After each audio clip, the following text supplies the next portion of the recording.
I don't know if you've ever seen it framed, but... Oh my gosh, I've never seen that frame. That's crazy. I look so poorly. I don't recognise myself, to be honest.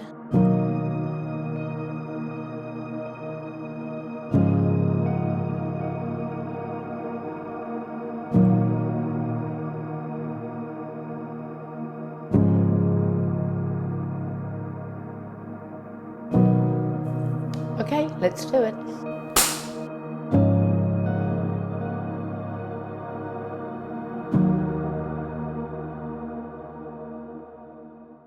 Lymphoma is probably a form of cancer that you haven't heard of, and that's completely normal. Not many people have heard of it. I will often explain that it's a type of blood cancer. People have maybe heard of leukemia, but they don't know lymphoma. I didn't really know much about lymphoma. I didn't know what lymphoma was.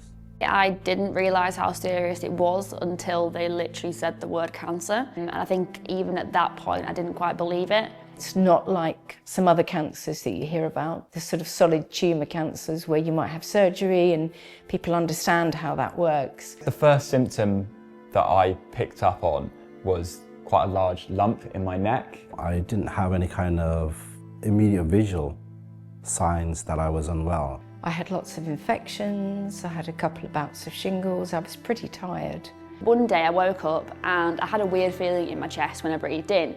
And I thought, that's a bit strange. My first symptom was a small lump under my skin. A lot of sciatica pain that started from my lower back. The main one for me was the night sweats. I was waking up with the bed sheets completely wet through, like you climbed into bed after you've got out the shower, it was just completely sodden. Fatigue, itchy skin, and they just all got worse and worse and worse. And nothing the doctor was giving me each time I was going was helping. It went from the sciatica pain to back pain to stomach pain to loss of weight. I just remember crying, but not understanding what was going on or anything. When you get that initial diagnosis, your mind travels in so many different directions. When you're diagnosed with something as serious as cancer, there's a whole range of emotions that arise. At first there's a sort of a feeling of disbelief. Anger is certainly one of them, and it can be a very strong emotion. Once you get the diagnosis, you instantly think, oh, well, why me? Why has it happened to me? I just couldn't get my head around it. I'd never had any major health issues. At the time I was diagnosed, I literally wanted to know if I was going to die. My husband was with me and we walked out of the consultant's room, and I think that was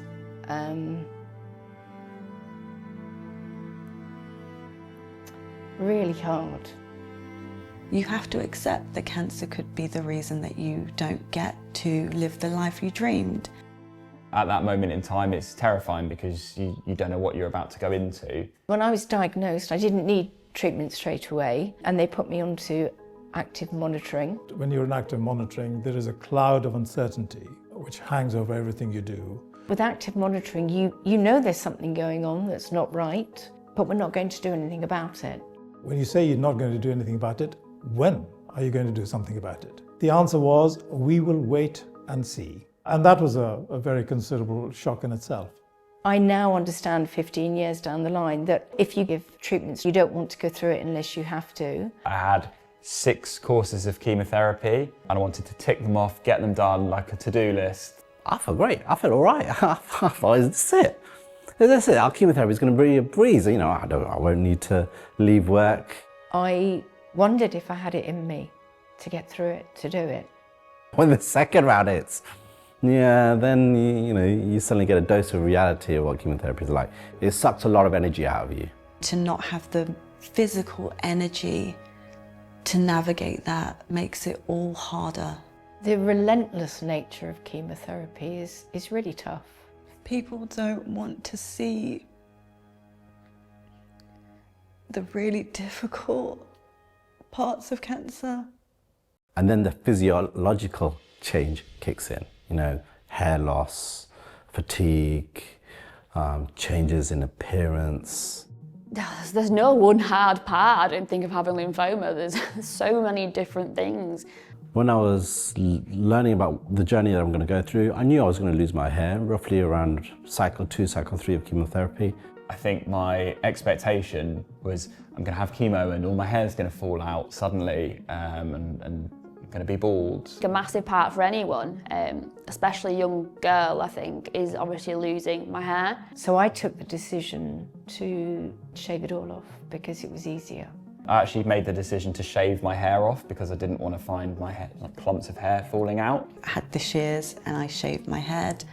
I felt quite empowered by that decision. The peace that came after that, knowing that I don't have to worry. No one talks about losing your eyebrows or your nasal hair. So one of the things that you might not know or might not think about is I also lost the hair from inside my nose, which was a really strange feeling. It's very hard to navigate, feeling very different to how you were before. When you look in the mirror, what's looking back at you, you don't recognise. You're not quite sure who that person is. Jacqueline's gone, and now I'm here.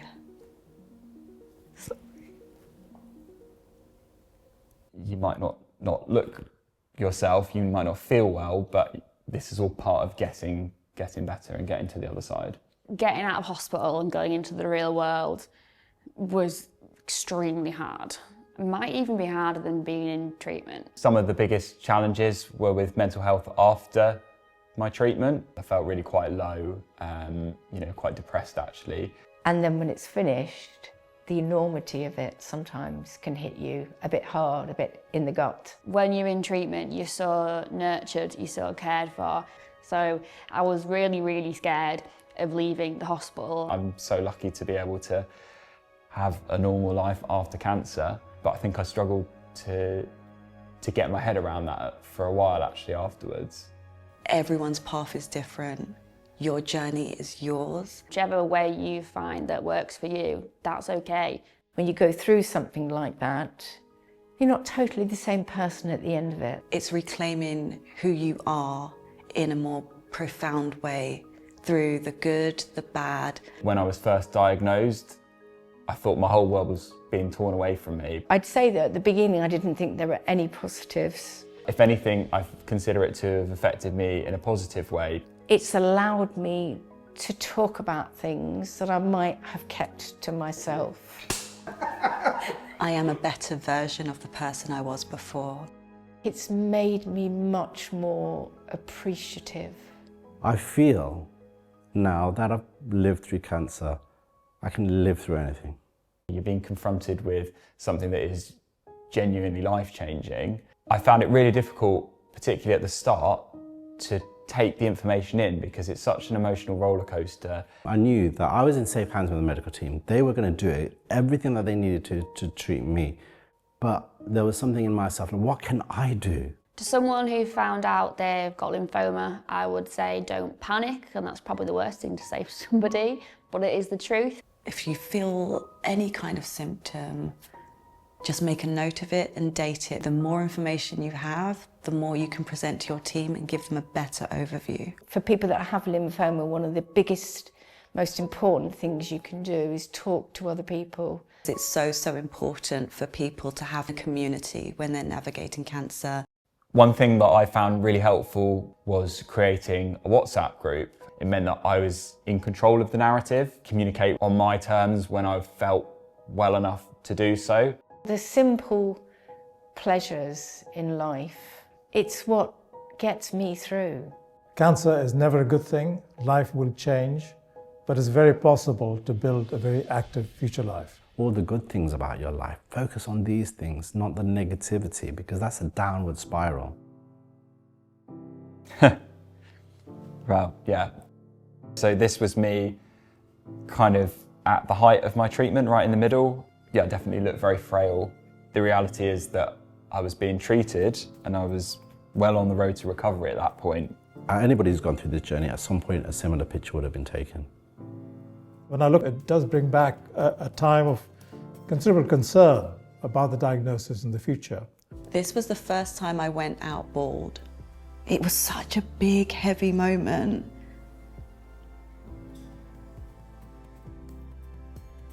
I think it's hard because you sort of know that you might be going back there as well. As I went through chemotherapy, I didn't want people to take photos of me, but I felt that it's really important to get some. It's strange to look back and think that that was me at that moment in time. But yeah, it's part of who I am.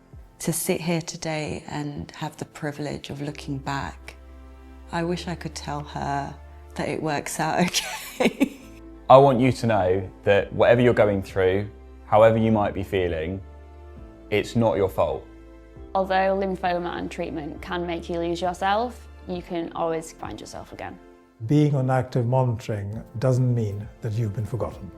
Don't see a diagnosis. Remember that there's still a person behind here. I want you to know, if you've just gone on active monitoring, that notes are your friends. I want you to know that we're tougher than we think we are. We can get through it and keep on going.